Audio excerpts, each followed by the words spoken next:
Bandeko ya émission tobondela elongo topesi bino lisusu mbote na kombo na Yesu Masia ngawa bino ndeko Pasteur Didier Lompinga topamboli bino bayo bazolanda biso pe balandaka biso na chaîne ya biso ABC1 tika nzamba pamba mingi merci na ba appel na bino et lelo toza na bino na likambo moko ya mukie kaka oyo nalingaki na partager na bino na tina na délivrance na ngai ya témoignage ya vie na ngai totanga mukanda na Marc chapitre 16 na bandi na verset nango 15e.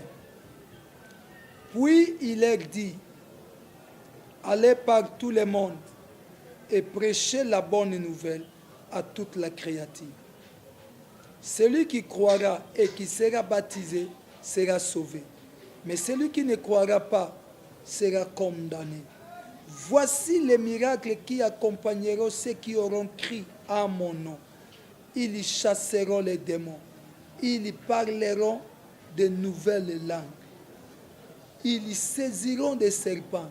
S'ils boivent quelques breuvages mortels, ils ne leur feront point de mal. Ils imposeront les mains aux malades et les malades seront guéris. C'est la parole du Seigneur. Tango yoki yango loba nanga amen.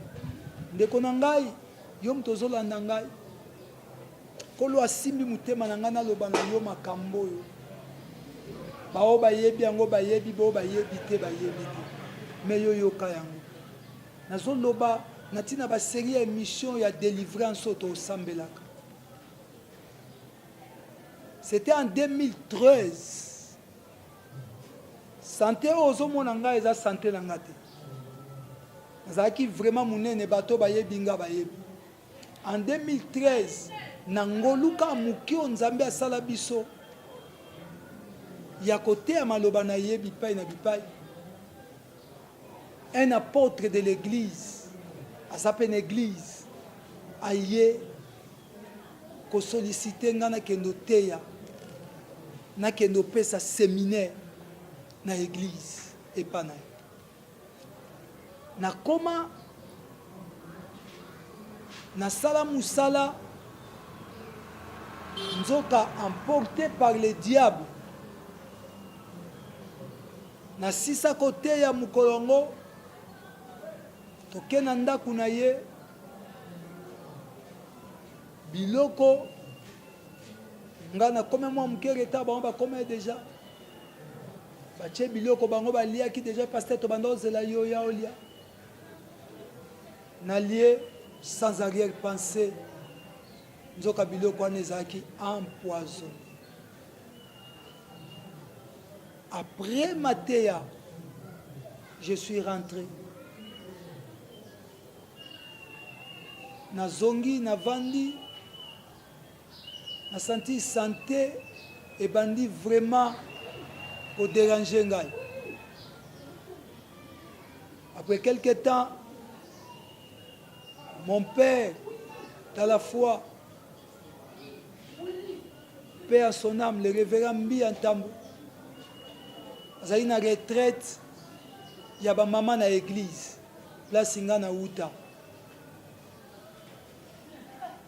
Abengana kende, mwangolu mukenzambe asale ya kosambela pona batu, na kende kosambela pona ba mama. Lokola mwana botosi na tosa kimbele ya papa, na keisi mana koti retraite, vraiment,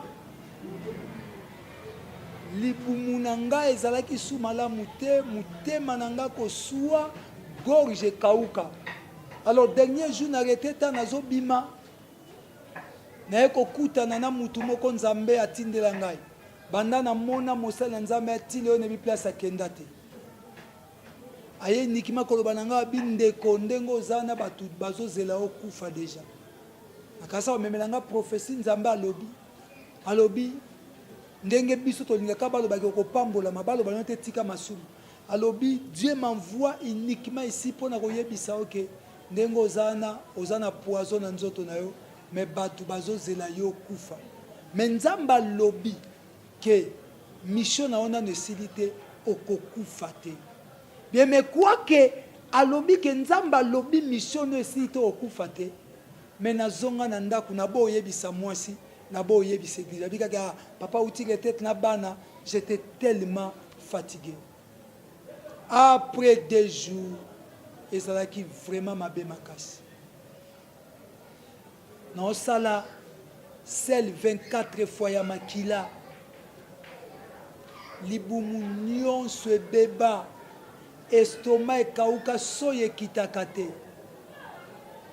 Et moi, c'est lobi non, non, non, mbé nanga kokufa bwa benga papa nanga dans la foi, le révérend Biantam.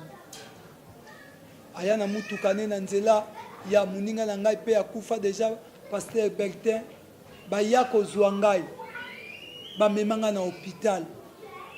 Nzamba pambola lisusu couple oyo ya mama Judith. Merci Judith Mayunga na mbali na yo parce que bo ndimaki ko bimisa mbongo ya ebele po ba interne ngai na centre médical Lomo na 12e rue na Limetière. Na kenda kuna ndeko basali nyonso poison evandelanga na mutolu awa basali be examen nyonso lokote Lomo eza Limetière kendo tu balobi ne photo sali examen à topographie, c'est-à-dire wana nga na ok déjà okufa faut bazwa sel basangisa on a formol basa soki nini. Bien aimé, nga malade, bana nga malade. Mais likamba ko kamwa na tongo wana mwana moko église aya na ndaku aya kopesa nga 10 nayi. Nga déjà kola na nda omwete na bendani na jus na sambeli pona ye. Ko kende ya kende couple moko bazana ngola le couple pasteur Florine Nzamba pambola bango. Baye na ndaku na mwasi na tongo. Le Dieu me dit ceci, kamata offrande wa nyonso pesa bango. Bien aimé, soko zo yoka mungongo nzambe ndima operde mais nzambe rozongisi le belé. Na kamata enveloppe wana pesa bango.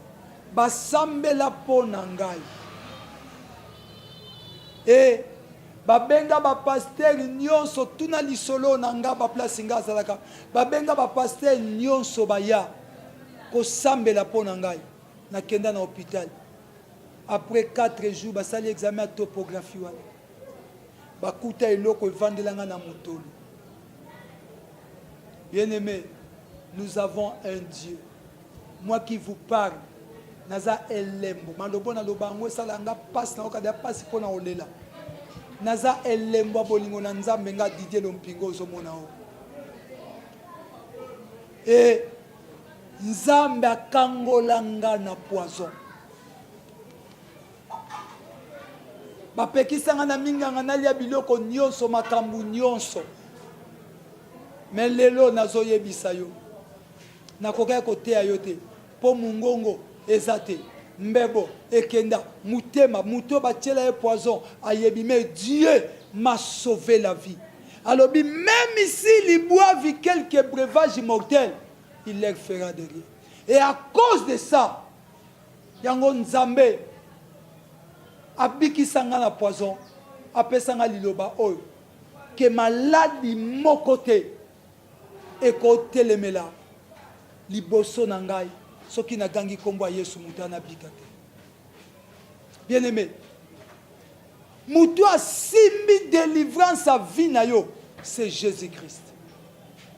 C'est Jésus-Christ. Na yo pesa yo témoignage oyo pour comprendre makambo. Soki nzambe wana te, lelo nga na kozala te.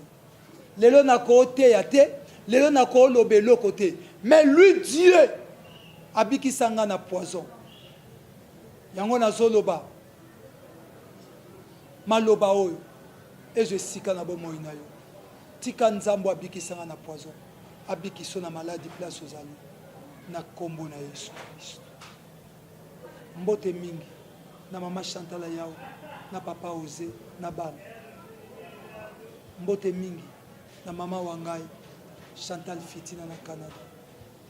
Mbote mingi na ndeko na ngai mama wa ngai Rita Mawete. Mbote mingi na moninga na nga Pepe Mavemba. Mbote mingi na bana nyonso asona bana.